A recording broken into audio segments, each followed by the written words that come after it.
11월 11일 수요일입니다. 오늘 간단하지만 아주 중요한 중국주 관련된 말씀 전해드리고자 합니다. 우선 지금 3시 37분이기 때문에 상해장도 지금 장중이고요. 홍콩장도 장중입니다.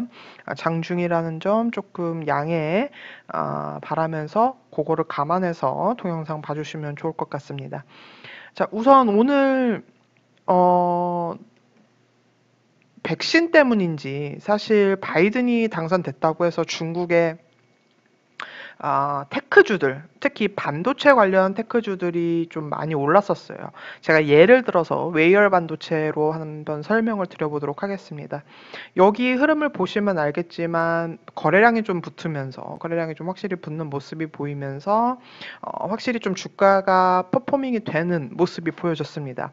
하지만 엊그저께 이제 화이자의 백신이 나오면서 갑자기 테크 쪽에 쏠렸던, 아마 백신이 없었더라면은 이런 웨이얼 반도체라든지 뭐 이제 세미 관련된 것들, 그러니까 즉 반도체 관련 주식들 또 테크 관련 주식들은 아마 더 상승을 받았을 거예요. 근데 이제 아무래도 백신이 나오다 보니까 포커스가 다시 내수나 소비 쪽으로 급하게 옮겨가면서 중국의 테크 관련 주식들이 눌렸습니다. 저의 의견을 말씀드리면 이 눌림을 이용해서 중국의 테크 주식들은 조금씩 담아갈 필요가 있다고 생각이 됩니다. 만약에 여러분들 포트 속에 중국 관련된 테크 주식이 한 개도 없다면 그거는 좀 안 될 것 같고요. 반드시 한 종목 내지 두 종목은 예를 들어서 중국주 비중 전체가 100%라고 한다 그러면 현금 30% 제외해 놓으시고 70% 중에서 적어도 10%에서 15, 많게는 15% 정도까지는 중국의 테크 주식을 꼭 담아 주셨으면 하는 바람이 있습니다.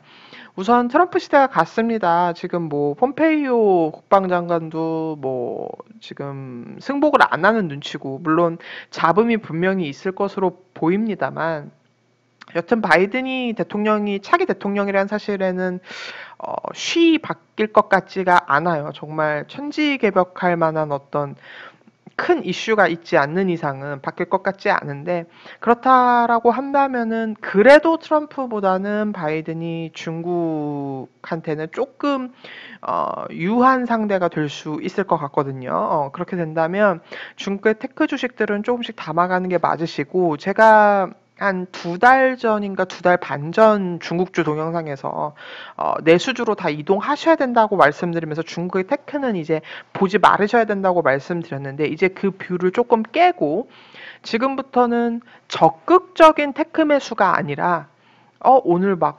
오늘처럼 예를 들어서 웨열 반도체 같은 경우 오늘 하한가를 갔어요. 하한가를 갔죠. 이렇게 크게 빠질 때마다. 그리고 21선에 될 수 있으면 5일선 대응은 조금 무리일 것 같고요. 테크 관련돼서는 21선에 닿을 때마다, 혹은 21선 좀 깨지면서 음봉이 크게 나올 때마다 사고자 하는 금액에 뭐 이제 10분의 1씩 조금씩 담아가시는 거에 대한 의견은 유효하다라고 말씀을 드리고 싶습니다. 자, 두 번째입니다. 그래서 급하게 지금 중국의 다시 내수주들이 올라가고 있는 상황이에요. 자, 얘를 동방우홍이라는 이게 우리나라로 따지면은 한샘이 될 수도 있고, 뭐 약간의 GS건설 같은 느낌도 없지 않아 있습니다. 이 회사는 건설도 같이 하고 집 인테리어도 같이 하고, 그리고 그런 주방 자재를 만드는 일도 하는 종합적인 회사이기 때문에 중국의 대표적인 또 그쪽 관련된 하우징 관련된 내수주라고 볼 수 있는데요. 보시면 알겠지만 그동안 이렇게 쭉 상승을 해왔는데 눌리지 않고 옆으로 흘러가는 흐름이 보여지고 있어요.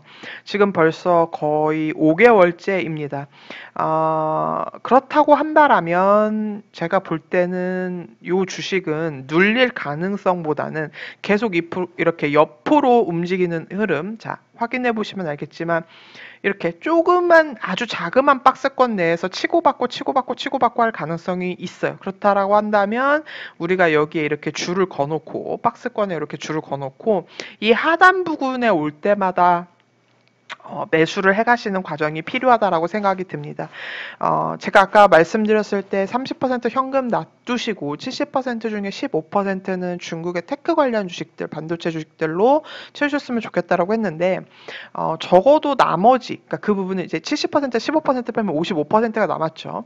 그 55%에서 한 반 이상, 적어도 30에서 35%는 중국의 내수주로 채우시기를 강권드립니다. 그리고 사실 55% 전부를 저는 내수주로 채워도 큰 문제는 없다라고 생각이 듭니다. 장기적인 호흡으로 가져간다면 그 장기적이라는 게 결국 저는 내년 상반기까지 보는 것이거든요. 뭐 1년, 2년, 3년 보는 것이 아니라 좀 내년 상반기까지 우리가 좀 생각을 한다면 그 부분까지 좀 볼 수 있겠다라고 하시면서 생각을 하면서요.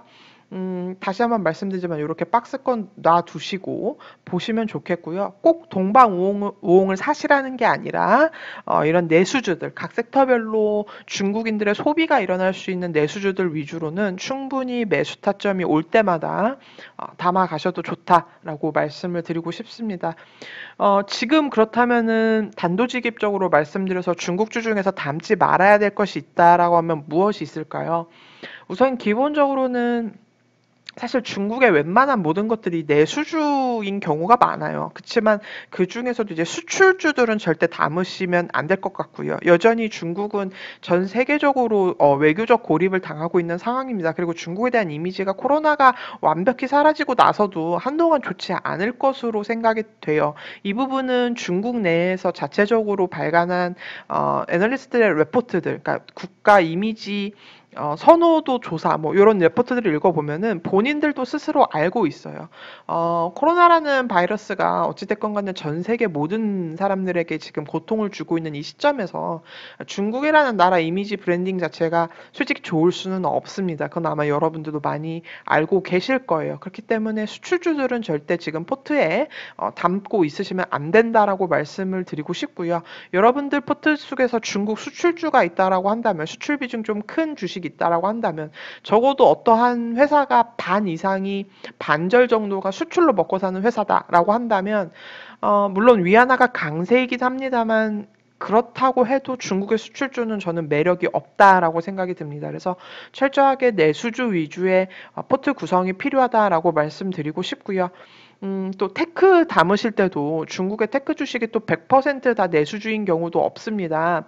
뭐 예를 들어서 어떠한 회사 같은 경우에는 중국 내에서 무언가를 만들어서 전자제품을 만들어서 중국 내수 소비보다는 뭐 예를 들어서 중국보다 더 하위국인 뭐 방글라데시라든지 미얀마라든지 뭐 인도네시아 뭐 요런 동남권으로 수출을 하는 그 테크 관련 회사들이 있어요.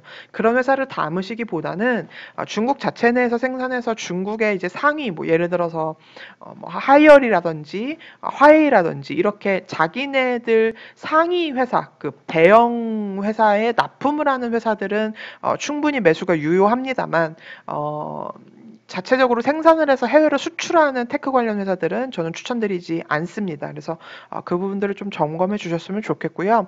지금 현재 중국 주식이 지금 3시 45분 지나가고 있는데 상해 종합주가 지수가 잘 버티나 했더니 장 막판으로 갈수록 계속 흘러내리고 있어서 0.58% 하락한 3,340선 지나가고 있고 심천지수 같은 경우에는 훨씬 많이 빠졌어요. 마이너스 1.88% 하락한 2265선 지금 지나가고 있습니다. 이렇게 된다라고 한다면 중국주들도 지금 그렇게 쉽지만은 않은 상황이 계속 이어지고 있기 때문에 따라가는 매매보다는 오늘 내가 사고자 하는 주식이 좀 많이 올랐네. 5%, 6% 올라가네. 라고 한다면 그거는 물론 참기 힘드실 겁니다. 왜냐하면 올라가는 주식을 따라잡고 싶은 것은 모두의 마음이기 때문에 우리가 참 쉽지 않지만 제일 좋은 거는 차트별로 분명히 대부분의 지금 내수주들은 이런 박스권을 형성하고 있어요. 제가 예를 동방우으로 들었을 뿐이지 대부분 다 박스권을 형성하고 있습니다. 반드시 박스권 하단 부근에서만 분할 매수하시기를 추천드리고요. 올해가 다 가기 전까지는 절대 한 번에 매수하시는 건 절대 안 되고 반드시 조금씩 분할 매수하시기를 권장드립니다. 우리가 예전에 삼성전자 사라고 했었을 때 뭐 삼성전자 모아가시는 분들이 그렇게 매수하신다고 하죠. 한 달에 여윳돈이 생길 때마다 가격 상관없이 뭐 예를 들어서 뭐 한 달에 10만 원, 20만 원, 30만 원 이런 식으로 모아가신다고 하는데 지금 12월 말까지 필요한 전략은 그런 전략인 것 같습니다. 여러분들이 사고자 하는 주식들의 리스트를 뽑아 놓으시고 그 주식들의 흐름 속에 박스권 하단에서 받는 전략은 충분히 유효하다라고 보고요. 중국 주식 또한 내년 상반기까지 굉장히 저는 좋게 생각합니다. 올해 12월까지만 고비를 잘 넘겨준다면 내년 상반기부터는 또 좋은 흐름이 다시 이어질 수 있을 거라고 보고 있습니다. 우리나라 원화가 강세이듯이 지금 위안화도 강세이기 때문에 중국 주식 시장에 외국인들이 지금 안 살 이유는 없습니다. 사고는 있습니다만 여러 가지 아직 잡음들이 많이 남았고 또 코로나 백신이 나왔다고는 하지만 여러분들 다 아시다시피 지금 바로 상용화될 수 있는 부분이 아니기 때문에 그 부분에 있어서는 여전히 위험 부담이 있기 때문에 주식을 굉장히 아주 공격적으로 매수하기는 조금 힘든 부분이 있다라는 점 다시 한번 말씀을 드리고요. 그렇게 해서 오늘 중국 주식 두 가지 포인트 짚어드렸습니다. 네, 오늘 동영상은 여기까지고요. 저는 내일 다시 뵙도록 하겠습니다. 참고로 내일은 한국의 옵션 만기일입니다. ELW 하시는 분들이나 선물 옵션 하시는 분들은 그 점 참고하셔서 매매 좀 조심하셨으면 좋겠습니다. 네, 저는 내일 뵙도록 하겠습니다. 시청해주셔서 감사합니다.